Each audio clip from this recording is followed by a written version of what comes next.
What's up, everybody? Welcome to a brand new episode of Part of the Problem. I am Dave Smith. He is Robbie the Fire Bernstein. We are fresh off a full day of travel and back home where we belong. How are you, sir? I had fun in Wyoming, and it's amazing how quickly we're turning this around. Where are we? Oklahoma this weekend? Yes, that's right. Tulsa and Oklahoma City this weekend. ComicDaveSmith.com for tickets. Looking forward. This is our first time going out there together, so looking forward to it. We're really doing the middle of fucking nowhere tour. We are. Turns out those are our markets where no one else wants to go. No, but I think Tulsa and Oklahoma City are going to be great. So I'm very much looking forward to that. Thanks for everyone who came out to Casper. A lot of fun out there in Wyoming. That was my first time there, and I enjoyed it. Yeah, good times. Looking forward to heading out this week. And I've got Porch Tour stuff. Byron, Michigan, and Salt Lake City, and then followed by a whole other slew of dates I just added. Go to porchtour.com and come hang out. Hell yeah. So I was, by the way, I was just on, literally just on before I got off to record this show just a few minutes ago. I was back on Pierce Morgan. They took their summer break there for a little bit, so I haven't done the show in a couple months, but it was fun. It was fun to be back. I did I think what could only be described as a 3-on-1 debate, which I was not exactly sure what I was walking into, but it was Andrew Roberts, who is a world-renowned historian, was one of the three, and I was there trying to defend Daryl Cooper. I think I did an all right job, given the setup there. But anyway, it was interesting to see. They're all upset about Daryl Cooper's interview with Tucker Carlson. I should let you guys know that on Wednesday, Daryl Cooper will be my guest on the show. Ooh. So I'm sure we will get into some of this stuff. It was the thing. This dude is like a real deal. Like he might be like the most prominent British historian. Really, I think what saved me in it was that nobody else knows anything about Daryl Cooper. Literally no one, other than the clip that they saw on Tucker Carlson. It seems like they don't. Whereas I've followed him for a while now, and I'm somewhat familiar with a lot of his work. And the caricature that they were creating of him just let's say doesn't really match up with who the guy is or what his work is. So that was kind of handed to me as a win. I mean, I was listening on the flight. I listened to 3 out of 4 on the Epstein one. I've listened to Martyr Made. Also just finished Churchill and the Great War, whatever that book is. Pat Buchanan's book, Churchill, Hitler, and the Unnecessary War, right? Yeah, which seems I got a lot of Daryl Cooper I still got to delve into. I haven't watched the full Tucker Carlson yet. There's a lot there. Yeah. Well, the guy puts out a lot of work. But look, I think he's incredible. And not only do I think he's great on these other topics, I think he's right about what he's saying about World War II. But we'll get into more of that when he's on the show. What I'd heard from the Tucker Carlson interview seemed to correspond pretty well with Pat Buchanan's book. It didn't seem to be anything too much crazier than what was there. I think that at least what he talked about World War II, because it's not as if he didn't speak on World War II for hours and hours. It was like for a few minutes. But yeah, from what he said, I think it did seem very much in line with Buchanan's central thesis, which again I think is correct. Okay, let's get into some stuff here because there is a lot going on. We are really, Rob, in our time of year, or our time of every 4 years, perhaps. It's, I was just thinking about today because, of course, we're a little more than 24 hours out from the first presidential debate. We are in the heart of election season right now, and it is looking more and more. I don't know how much, Rob, you've been following like the latest polls and stuff, but it is pretty much dead even right now. And by the way, we could get into this a little bit. I know I've spoken about this before, but my interpretation of things is that means Trump's winning. And I think I think I'm right about that, but we could talk about that for a second. But as of right now that kind of like the dust has settled a little bit, Kamala Harris certainly got a big boost from when she first entered the race and all of the fanfare and all of the kind of astroturfed enthusiasm. But interestingly, she did not get a convention boost. Which typically happens, although of course nothing about this election cycle has been typical. When you have, for the first time in my adult lifetime and for the first time in modern American history, you have the candidate being removed and a new candidate coming in just a few weeks before the convention, it doesn't really make sense to expect the historically typical thing to happen because nothing about this is typical. However, as of right now, in almost all of the new national polls, like I was just looking at one of the CNN's newest poll, they have nationally, it's a 1 point difference within the margin of error. And in every single swing state, they were within the margin of error. That is about as close of an election as you can get. And so in this environment where you have such a close election, tomorrow night, there is a debate. And it looks very much like this is the only one. And so you're going to have a situation where this is about as close to do or die, like about as close to like this one day might determine the election. Again, early voting is starting, I believe, in a few days. So it's like they're going to get this debate in, and then people are going to start voting very shortly after that. It is September 9th as we're recording this. This is it. We're getting down to the very end. We're a matter of weeks away from election day. So that's pretty wild that we're like right at the height of this thing. And it's interesting now, because I've been doing this show for a while. I was doing part of the problem during the 2012 election, but we had no audience. I had just started the show and it was a brand new show. But 2016, 2020, and now through 2024, I've been doing this through, these three presidential elections. And they've always just been, it's an interesting thing when you're hyper focused on politics all the time, but then it comes to the point in time where everybody gets hyper focused on it. And it's always wild. This one seems particularly more wild than even 2016 and 2020, but we'll see. I think we still got some more surprises. Yeah, it seems like it's kind of a slow act too. That it doesn't feel like we're that close or that into the election cycle for where we are. But I guess with the Kamala hype train going into the DNC and now pivoting to actually having a debate, maybe this actually forces Kamala to have some more appearances and reconcile with how stupid she is.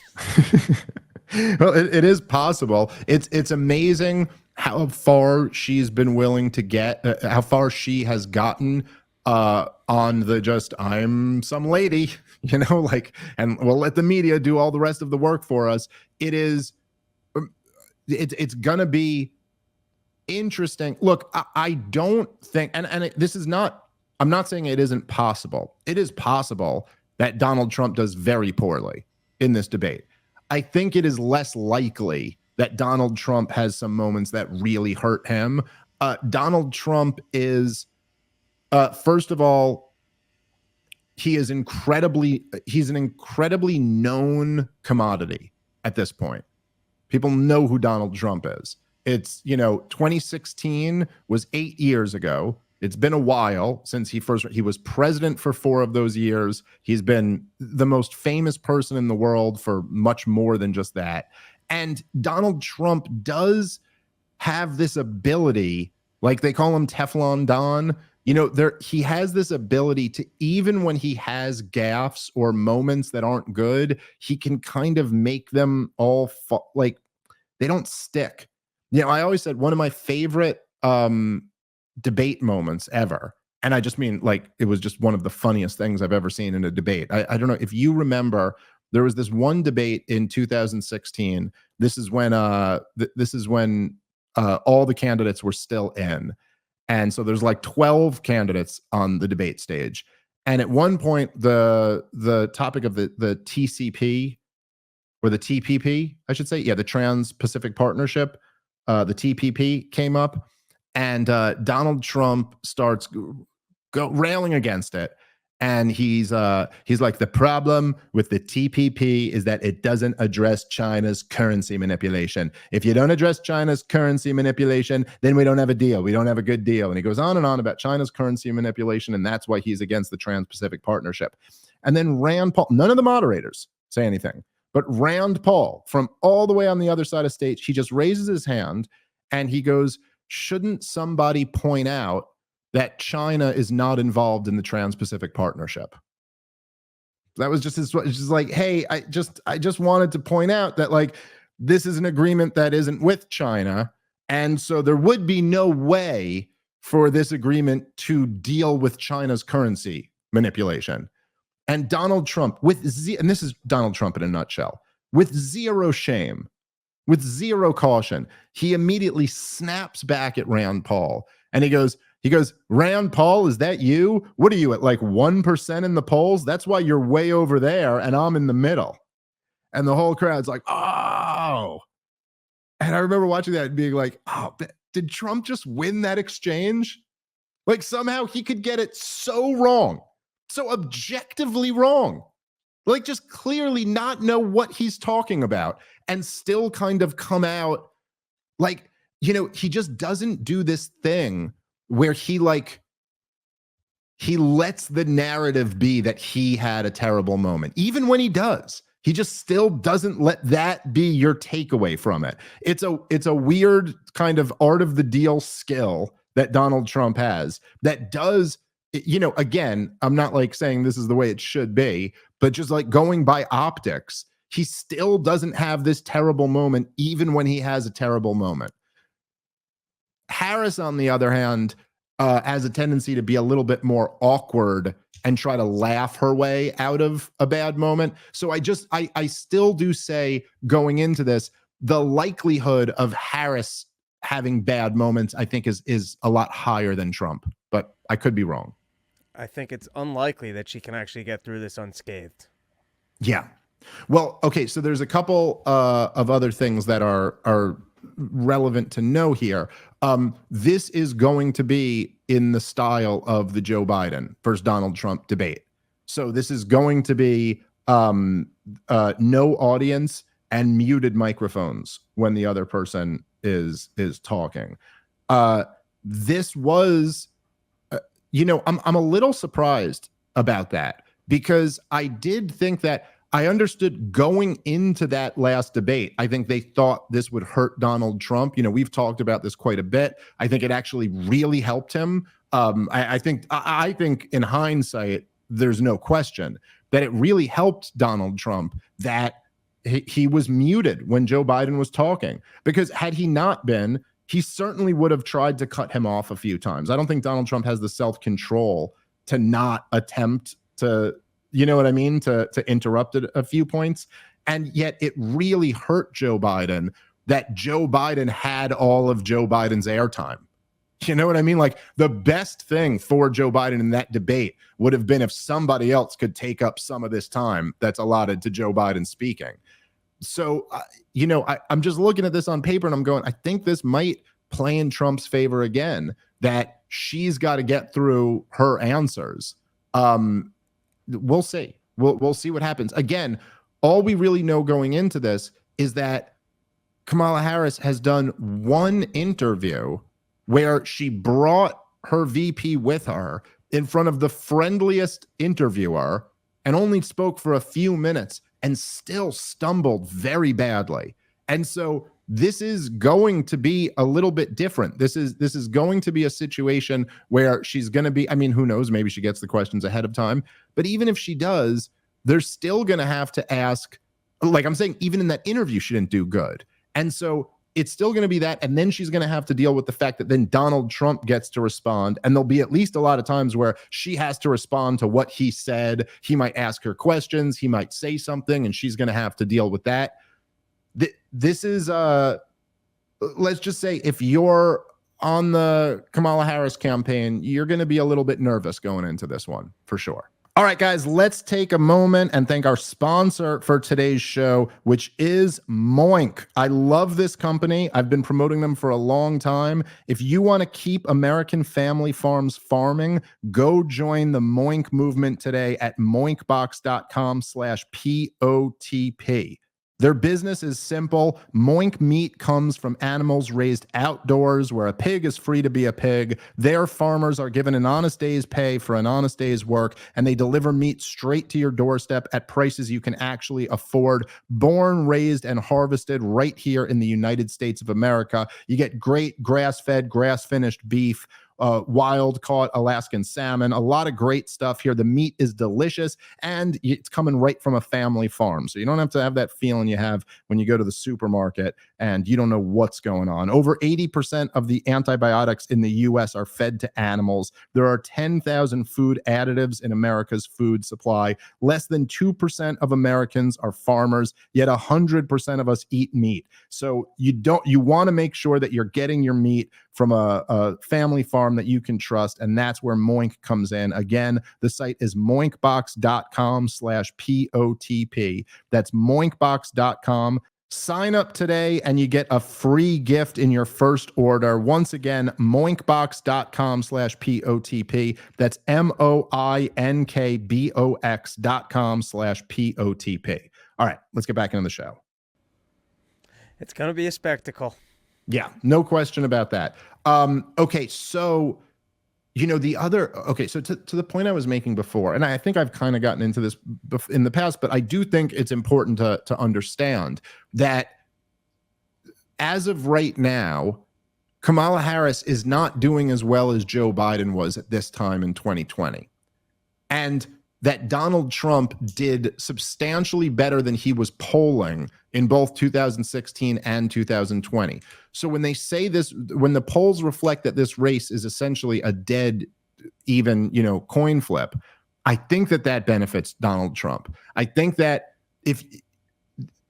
are there people who are supporting a candidate but wouldn't want to publicly say they're supporting that candidate? But when the curtain gets pulled, they'll vote for that candidate. Are there more people like that who are supporting Kamala Harris, or more people like that supporting Donald Trump? I think obviously there's more people like that supporting Donald Trump. The truth is that there is not the same social penalty put on supporting anyone else than there is on supporting Donald Trump.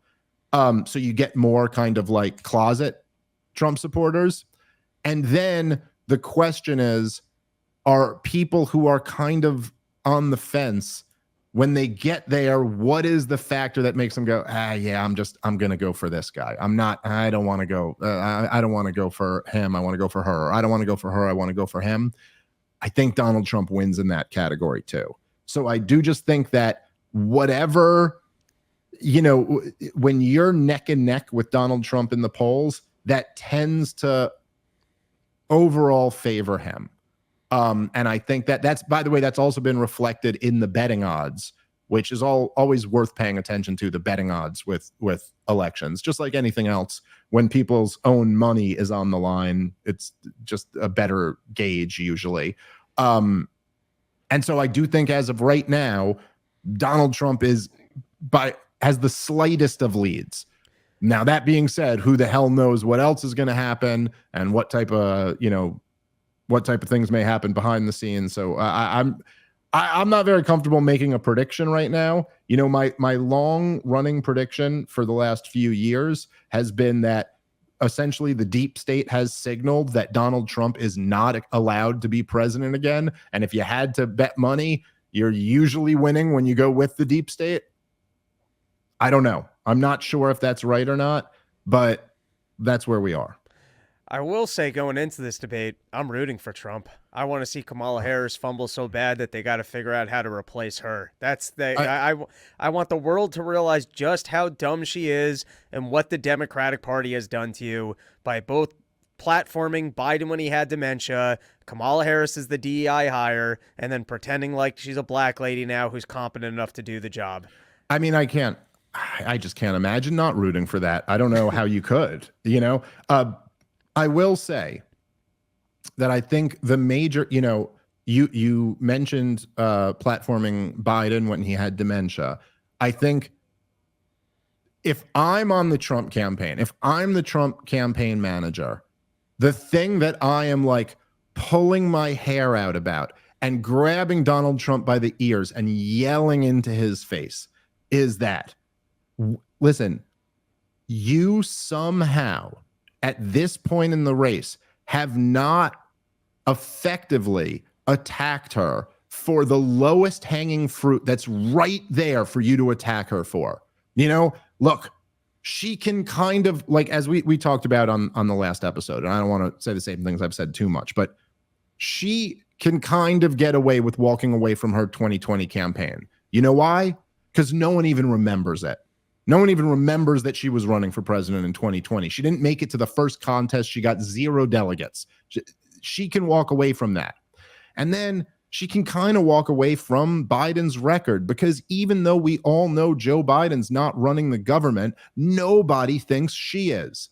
Nobody thinks that she is the Dick Cheney in this administration who's secretly calling all of the shots. So she's able to walk away from that too. And she's able to position herself as just some lady who, like, the country doesn't really know that well. You know, like, she's kind of able to do this. And she's able to not do interviews and not get a little bit of heat from that, but not really that much.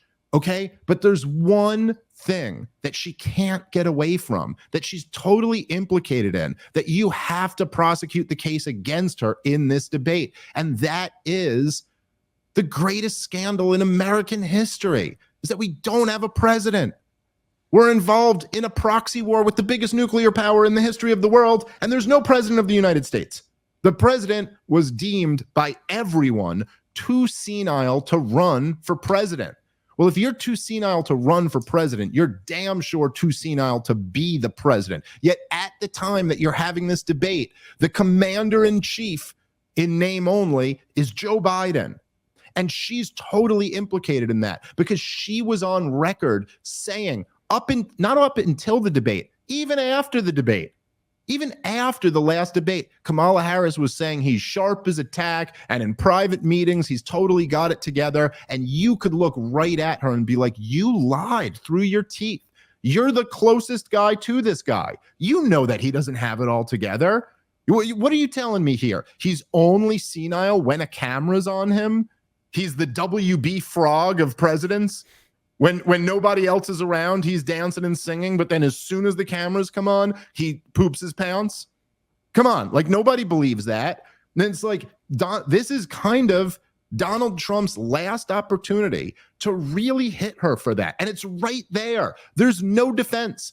He could look at the moderators, at Kamala Harris, and then into the camera and go, every single one of you knows that Joe Biden is going through severe cognitive decline right now. Every one of you knows that. And maybe not all of you guys at home, but certainly you, Vice President, and you, corporate media, were pretending that the emperor had clothes for the last 3.5 years. So what's up with that? And then he's got a golden opportunity to do this, and this is the time to do it if he's going to. Can he get it done?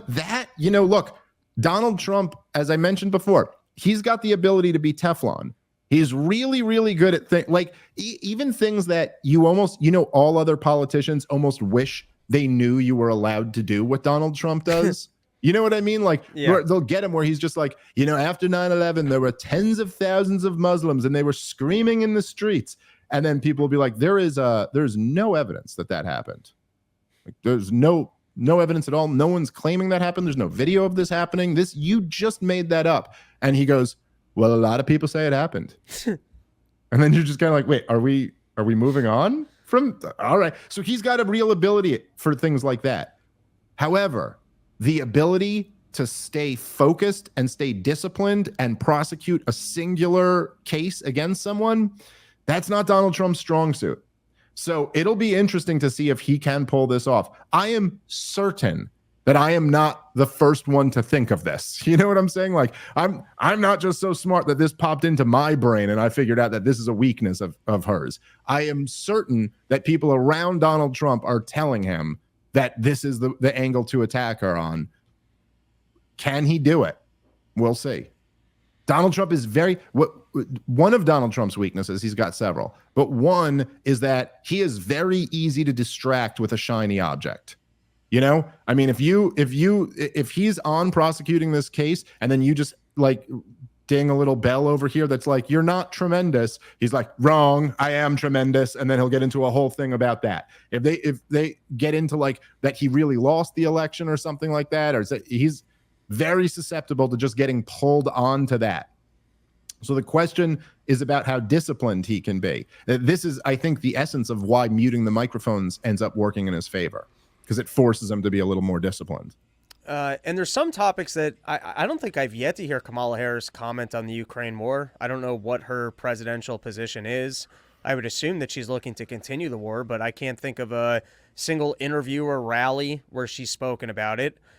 Israel, she took the most neutral stance at the DNC of we need to make sure that Israel's safe and the Palestinians have stuff too, but we still have to give bombs to. She literally said nothing. My assumption is on that topic, Donald Trump's going to go harder for support of Israel. She's going to try and say nothing on it. The border wall though is such a I mean, there's that incident, whatever that story is with the Argentinians in Denver. I think he's just going to be able to hammer. We've got terrorists in this country now. We've got gang members. We've got criminals. We've got violent criminals that poured over the border, and that's your fault. What's the plan here? You know, I just think that there's some big holes and questions. Inflation, I don't think she can get around that one. I guess the one thing she's got is maybe a more neutral stance on Israel and abortions. Yeah, I mean, no question. In terms of like political winners, I think abortion is the best one they have. The thing is that Donald Trump has become a real moderate on the issue of abortion. And it's actually, I think, pissed a lot of conservatives off that he's come out, you know, and like criticized the 6-week ban as being not enough time and things like this. Does that make it harder for her to hit him on that? I don't know. He still does. He owns Roe v. Wade being overturned. And to the extent that people don't like that, that might be a successful avenue for her. She's certainly going to hit him over January 6th and election denials and convicted felon and all of that stuff. I don't know. I mean, I think that's so baked into the price already that people already know this is, you know what I mean? Like going to be the story. We'll see. We'll see what ends up happening. But yeah, I agree with you that he's got to hit her on immigration, price inflation, and then he can, at least with Ukraine, hit her on, this administration and sending money over there while Americans are struggling so much. So he's got some targets to work with. But again, much like with the Biden debate, it doesn't really come down to issues as much as it comes down to like, can he get her rattled and force one of these moments where she looks very bad, And then a lot of it is about how you play it after the fact. You know what? In fact, pull up, Natalie, if you don't mind, if you could just YouTube Gary Johnson Aleppo moment. And I don't do this to torture Gary Johnson, but I just want to play this just to almost break down how the whole thing is optics, and it's all about how you play it. Like, this was the moment that really sunk Gary Johnson. But if you look at it, there's a few important things you could notice about this. This is what actually matters, like in presidential debates, much more than policy. Unfortunate as that may be. Do we have that video, Natalie? Here, let's play this, okay? Look at a young Chris Cuomo there. Of New Mexico was on TV this morning, and he was asked about Aleppo. Here's what happened. What would you do if you were elected about Aleppo? About Aleppo. And what is Aleppo? You're kidding. No. Aleppo is in Syria.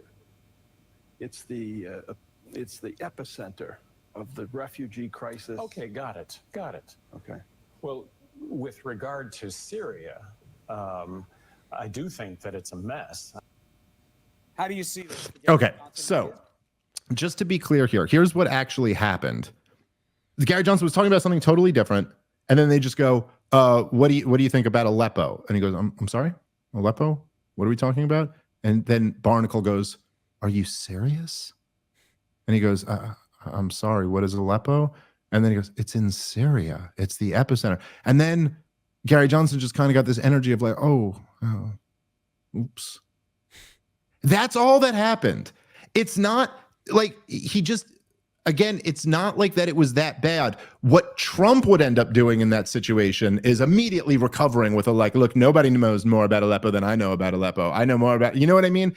It's almost like what this really comes down to is, can you create a moment where somebody is, the optics are bad, they seem to not know what they're talking about, and they seem defeated. Now, I don't think Kamala Harris is going to like cave into herself like Gary Johnson did, but she might just try to cackle her way out of something. And then what Donald Trump's very good at doing is like when she starts cackling, it comes back to her, it comes back to him, and he goes, she just thinks she can cackle her way through this.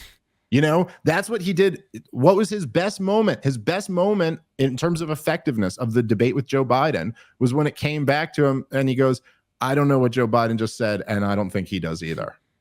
And it was like, oh, dude, that's a dominant victory, because you got right at what the real problem is that everyone goes, yeah, I don't think Joe Biden even knows what he just said. And yeah, he sure was just muttering all over the place. Anyway, that's the type of moment that Donald Trump has to try to create in this debate. We'll see whether he can do it. If he doesn't, if they get, let's say this, if Kamala Harris survives without having a very bad moment, and we go, and that's it, we go into the election with it being a toss-up, I'll just say that, you know, there's been a lot of people who were theorizing that essentially they just need to keep it close enough so that they can do what they're going to do. If he doesn't land a big blow here, I think there's a strong argument that they've accomplished that. They've kept it close enough. We'll see. All right. You know what? Let's go here. Let's go to, I'm trying to figure out which one of these videos. Okay. Let's go to the Tom Elliott tweet. Great follow on Twitter, by the way. There's a video from MSNBC. Of course, the election is very close, and so here's how MSNBC is covering it. And the same New York Times poll shows this race nationally is a toss-up right now. 1 point separates Harris and Trump, again, within the margin of error. But look at who people see as the change candidate. 53% say Trump represents major change, just 25% for Harris. Maybe seems counterintuitive since Trump was already president. He hasn't stopped talking about 2020. What do you make of it? Well, I think that change number should be higher because Trump would represent the greatest change in the history of the American Republic. He would take our democracy and turn it into an authoritarian strongman, likely dictatorship on day one, his own words, not mine. So those numbers don't surprise me. But look, I think with Kamala Harris, tomorrow's debate, you got to understand, this is the last major event before Election Day. Now, people think Election Day in November, not true. Election Day starts next week when ballots in Pennsylvania will begin being cast. So this is really an opportunity for her to, yes, as Chris says, draw some policy contrast. But I don't think it's really about that.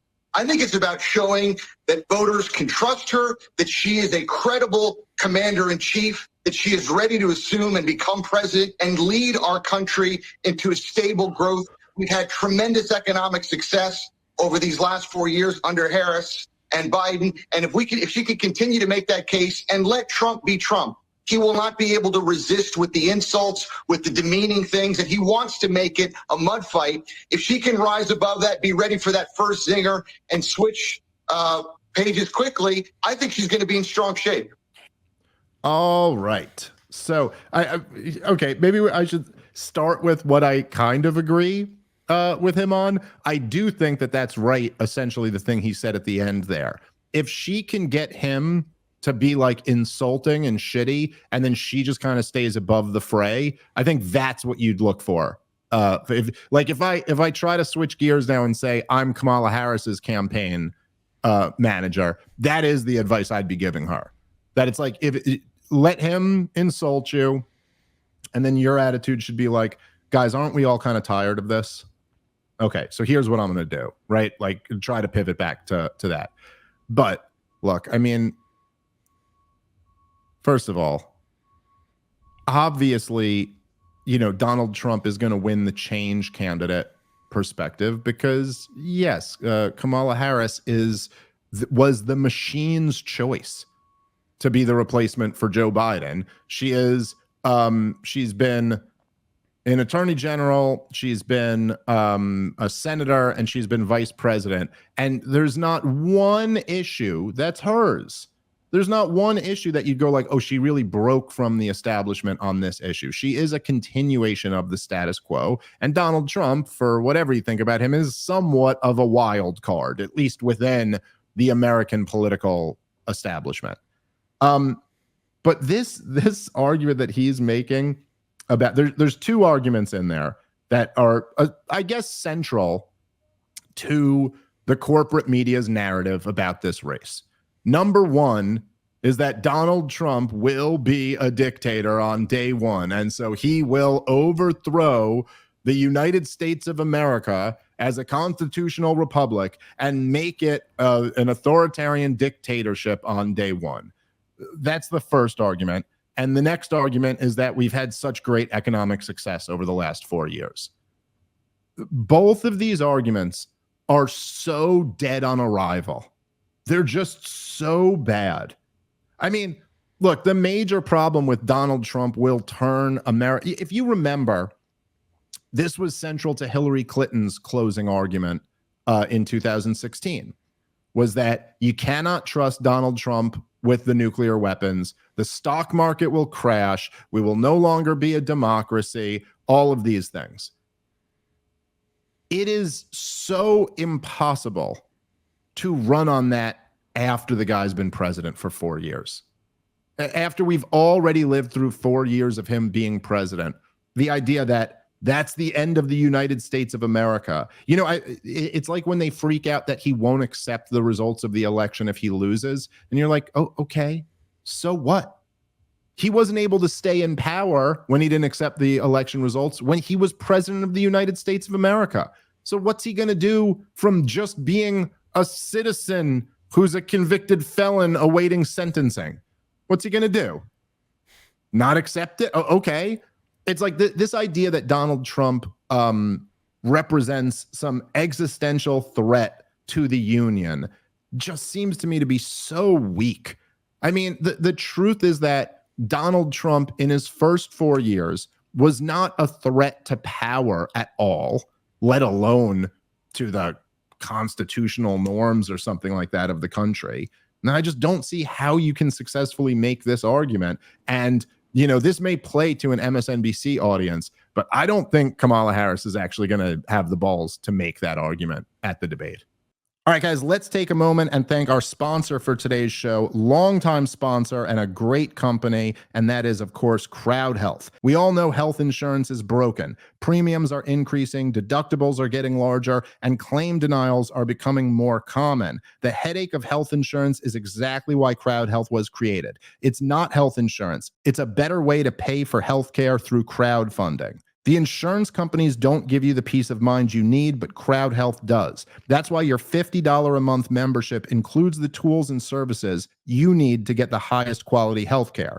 You'll get access to telemedicine visits, discounted prescriptions, and so much more without doctors' networks messing things up. Plus, you'll have access to your own personal care advocate who will help you navigate the complexities of health events and even negotiate bills on your behalf. And of course, you'll join the crowd, a group of members just like you who want to help pay for each other's unexpected medical events. It's time you opt out of restrictive health insurance plans and let Crowd Health help fit your healthcare needs. Get started today for just $50 a month by going to joincrowdhealth.com/POTP to get the healthcare you deserve. Crowd Health is not insurance. Learn more at joincrowdhealth.com/POTP. One more time, that's joincrowdhealth.com/POTP. All right, let's get back into the show. It's amazing that he doesn't have anything better to say than, hey, if Donald Trump's in, it's the end of our democracy. How many? You might as well tell me, hey, he's a Russian agent. What are you going to put the Russian agent back into office? Guys, we played this one out. It's boring. Also, the idea of it's fun that they didn't qualify what the poll is. They mean by what like, I mean, that's clearly not what they meant by change. I mean, the guy, he's making a joke where he goes, oh, yeah, because he's going to be a dictatorship. So what does he think, that 50% of American voters are in favor of a guy turning the country to a dictatorship? That's even what they mean when they say he's the change candidate or anything like that. So I give it to you. He's pulling a hyperbolic joke to once again just relay the talking point another time of, hey, it will be the end of our democracy if Donald Trump's elected. But they should qualify what they mean in that poll. Yeah, no, I guess you're right about that. But certainly I think you're safe in assuming that that's not what people were saying when they were saying he's the change candidate. But look, in general, if you're the opposition party to the incumbent, you're going to be viewed as the change candidate more than anyone else. And obviously someone like Donald Trump, who is not just, the change candidate, or he's not just the Republican running while a Democrat is the incumbent. He's also Donald Trump. So of course he's going to win that. Look, one of the best things about Donald Trump, perhaps the best thing about him, is that no matter what, you're just not good. You can't fool people that much. You can't. People are aware of the fact that Donald Trump is despised by the machine. And so already that makes him the change candidate. Now, I'm not someone who's sitting here telling you Donald Trump's going to actually change that much. I don't think Donald Trump was really ever a threat to powerful interests. But, I mean, people can't ignore the fact that, like, look, you saw, Rob, this week, Dick Cheney came out and endorsed Kamala Harris.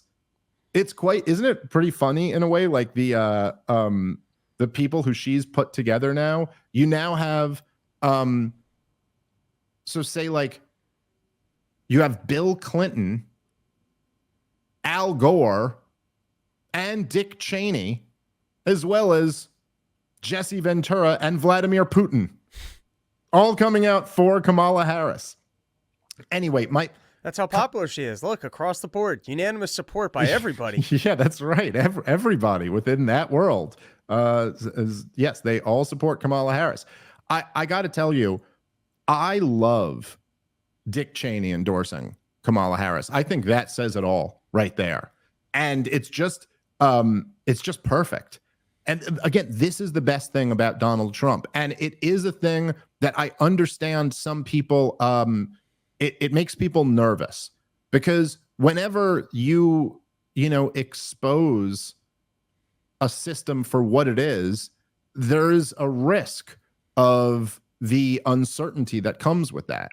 And the thing that people fear the most is a lack of order, and understandably so. And people prefer order to almost everything else, including liberty, including prosperity. Disorder, chaos is the thing that people fear the most. The big fear is the mob. That is the threat to order. And in the same way that, like, look, if you're in an abusive relationship, in some sense, in the short term, leaving is the riskiest thing you can do, right? Like, when you try to leave is typically when an abusive partner will be at their most abusive. So leaving an abusive relationship is the scariest thing, only second to staying in an abusive relationship, right? Like, the only thing that's scarier than leaving an abusive relationship is the prospect of not leaving and just being stuck in an abusive relationship forever. And so but that being said, immediately the risk rises very high, right? In the same sense, quitting your job that you hate to go chase your dream is immediately risky. It's immediately a risky thing, because you're like, well, how am I going to pay my bills next month, the month after that? That's a scary thing. But then if you sit there and assess, like, okay, but what's the risk of not leaving the job you hate? Well, the risk of that is that you might be miserable for the rest of your life. And so it's only when you really think, like, in the long run about that risk that you realize this is actually preferable. But it's still something that's scary to people. But the best thing about Donald Trump is that you see it exposed, kind of the whole system for what it is. And that the idea that Dick Cheney and Al Gore, or Dick Cheney and Bill Clinton, don't actually have that much that separates them. They're not actually much different, even though you were taught your entire life that these were the two opposite ends of the political spectrum, that this was far left and far right. So why is it that they, you know what I mean? Like what? And it turns out, no, that's not the case at all. There's Noam Chomsky. I'm going to butcher it as I am remembering this off the top of my head, but he had some great quote for how you like control and manufacture consent amongst a group of people. And he said, you have a very narrow window of allowable opinion, but then you have ferocious debate within that very small window. So you have like Barack Obama and George W. Bush arguing about whether we should surge 10,000 troops or 30,000 troops into the war in Afghanistan, or what, it was a little bit higher than that. It was 30 or 70,000 or whatever the numbers were. They argue over whether top marginal tax rate should be 35% or 39%. But then they argue ferociously within that window. But there's never an argument about like, should we even be in this war? Should we even have an income tax? Like these broader, more radical questions, those are never even addressed. And if anyone was arguing for them, well, that's a kook who's way outside of this narrow area of allowable opinion. As Tom Woods calls it, the 3x5 index card of allowable opinion. That's right here. And then you're way outside if you're one of those other things.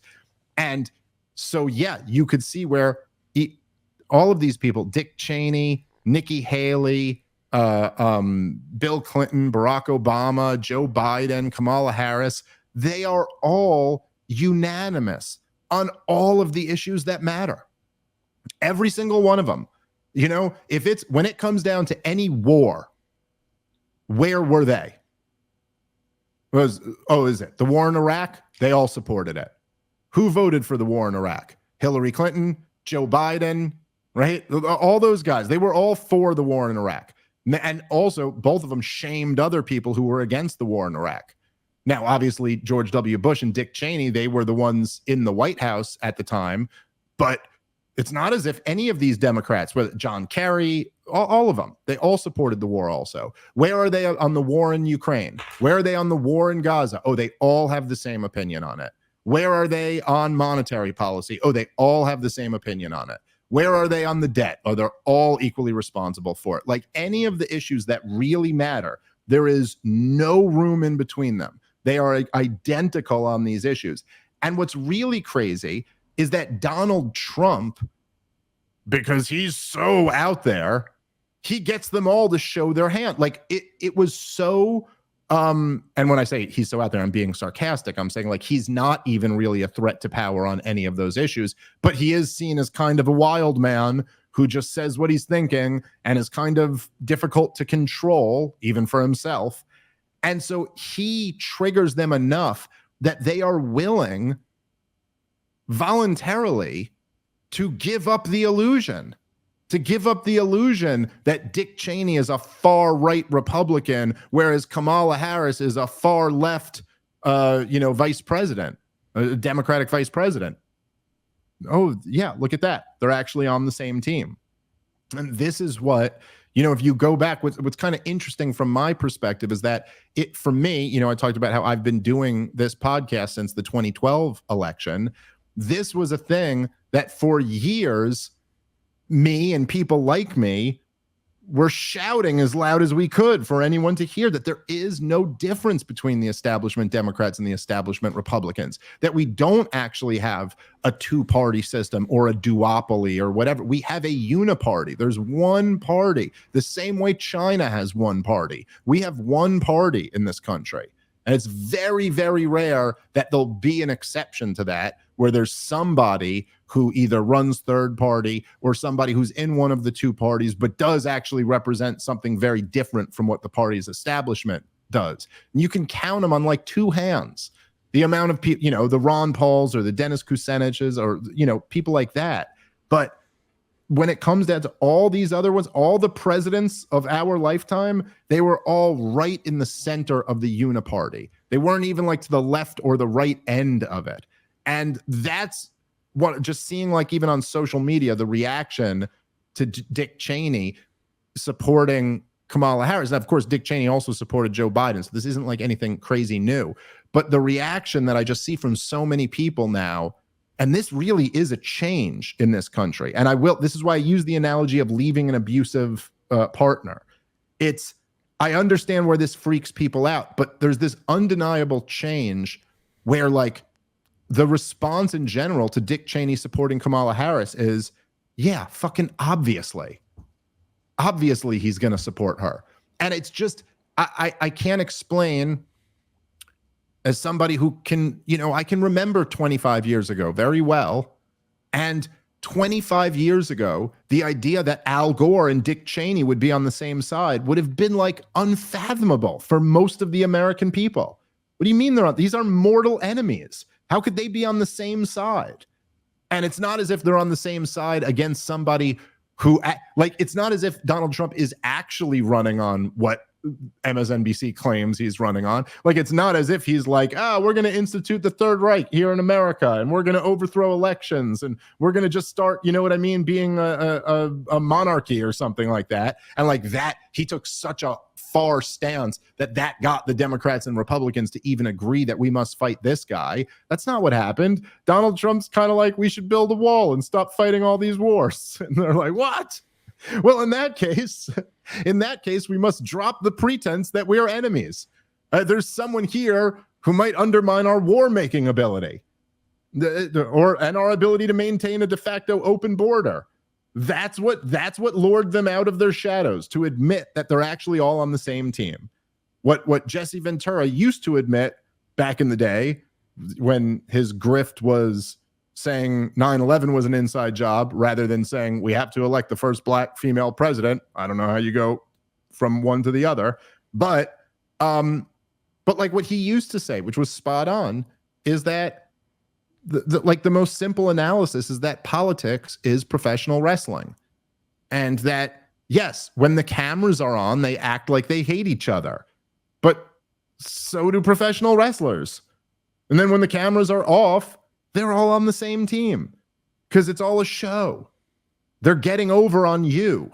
The whole thing is to trick you into believing that they really hate each other, but they don't, because they both represent the same interests. And you could just look at this. You could look at like how much Goldman Sachs contributed to Barack Obama's campaign and how much they contributed to Mitt Romney's campaign. Hey, well, why would Goldman Sachs be funding both of them? Well, because they're both good for Goldman Sachs. There's your answer. And so it's just there is something that I think is hard, you know, to appreciate if you just look at like the news of the day. But if you zoom out and look over the last couple decades, you go, the fact that something like this can happen where Dick Cheney is supporting Kamala Harris and the reaction is largely, yeah, of course he is, because they're all the same. That is such a crazy change from where this country was not that long ago. Not that long ago. Even 10 years ago, I think that would have been much wilder for people to see. And, you know, there were things every now and then that happened like that, like Colin Powell supporting Obama, but not like this, not on this level. I'm surprised that the left is even trying to run with this as being a glowing endorsement. It's unbelievable. And, yeah, I would think instantly they might get a call and just be like, hey, man, can you keep your endorsement? Or if I was on the left, I'd be like, yeah, Dick Cheney can keep his endorsement. We don't want any affiliation with the Bush politics, the Bush era. And to an extent, this speaks to the failure of the current Donald Trump campaign that, you know, he's not able to platform instantly. I told you, they're the deep state, and I'm here to work against them. That's why they kept me from you the last time and said I was a Russian asset for 2 years and wouldn't let me build the wall. So if you guys want to actually see the swamp cleaned up and get rid of the deep state and these people that want endless wars and to erode the value of your dollar and sneak criminals over our border, I'm your best chance. You know, one other thing that, again, I know I've mentioned this before, But it's just as we get, closer to this debate, and as we're going to see after this, like, what if there's any major shakeup or how this election's going to go. Like they were just saying on MSNBC, the voting is starting this week. I can't help but run the counterfactual in my head, and I'm not quite sure. Though I have my theories, but I'm not quite sure why it is that Trump is approaching it this way. Other than that, but. So just if you think about this, right? Donald Trump was always, it was they spied on my campaign. Russiagate was a hoax. It was a witch hunt. There are all these kind of like conspiracies that he would entertain. How much different would this race look if Donald Trump had just come out and said, and they tried to assassinate me, and had made that a thing? And you could sit there and say, well, we don't really know that they tried to assassinate him. It's like two things. Number one, does that stop Donald Trump ever? Does that stop Donald Trump that we don't know for 100% certain that his claim is in fact correct? It hasn't stopped him in the past. He's still claiming the vaccine saved millions of lives, right? So Donald Trump's not against claiming something, even if it's not true, if it makes him look good or helps him. And also, by the way, I mean, from what we know did happen, I mean, employees of Joe Biden allowed Donald Trump to get shot in the head. Is that not enough for Donald Trump to run with that and say, not only are they trying to throw me in jail, they're trying to kill me? And if Donald Trump was making that claim, what it would have the effect of doing would be that it would keep the assassination in the news cycle. And he knows this. This is not something that, like, I need to get in Trump's ear to give him this advice. He knows this. Donald Trump, if there's one thing he knows how to keep himself in the news cycle, and he knows how to play the corporate media. Because if Donald Trump were to come out and start dog whistling that, you know what I mean? Like, this was actually a setup. This was an inside job and the deep state tried to kill me. There would be no conceivable way that the corporate media would have the discipline to not jump on that story and go, look, he's spreading all of these dangerous conspiracy theories. And then the conversation would be over and over again about the fact that Donald Trump almost got his brains blown out. And that would be enormously valuable for Donald Trump. And so it's just, look, clearly at this point, he's not going to do that. I think it seems to me that he is rattled, somewhat understandably, and that he's a little too shook to push that one. I also will understand being sympathetic. I mean, the Secret Service are still responsible for his safety. And so I could understand where he doesn't really want to necessarily make any enemies out of them any more than he already has. But I just can't help but thinking about, like, how much different this race might look and the coverage of it might look if he was willing to do what he always does with every other theory on this one. And then, and the reason I say it right now is because the way you said that, then the Cheney endorsement, it just plays right into that too, right? Yeah, of course. Obviously, Dick Cheney doesn't support me. Yeah, listen, you guys wouldn't support me if Dick Cheney supported me. So come on. What are we doing here? And it kind of writes itself. For whatever reason, he's unwilling to play those cards. But man, it would be a different dynamic if he was willing to play it. Be interesting to see if it comes up at all during the debate. My guess is it won't. All right, guys, let's take a moment and thank our sponsor for today's show, which is Proton VPN. Proton created Proton VPN to further protect the journalists, activists, and everyday citizens who use Proton Mail. Proton VPN breaks down the barriers of internet censorship, allowing you to access restricted online content. Proton's secure VPN sends your internet traffic through an encrypted VPN tunnel to keep your browsing data safe, even over public or untrusted internet connections. As a Swiss VPN provider, Proton does not log user activity or share data with third parties. Their anonymous VPN service keeps your browsing history private and enables an internet without surveillance. Proton VPN is available on all devices, including PCs, Macs, smartphones, and even routers. A secure internet connection you can trust is essential to maintaining your privacy on your laptop at home, your mobile device on the road, or your workstation at the office. To check out an exclusive and limited time offer, go to protonvpn.com/Dave Smith. This is a limited time offer, so go check it out today. protonvpn.com/Dave Smith. All right, let's get back into the show. I can't believe that they're even trying to sell it. Oh my God, look at how dangerous Donald Trump is that even Dick Cheney will support Kamala Harris. You mean Dick Cheney, the person who's responsible for the Bush years? Like, what is the sell there?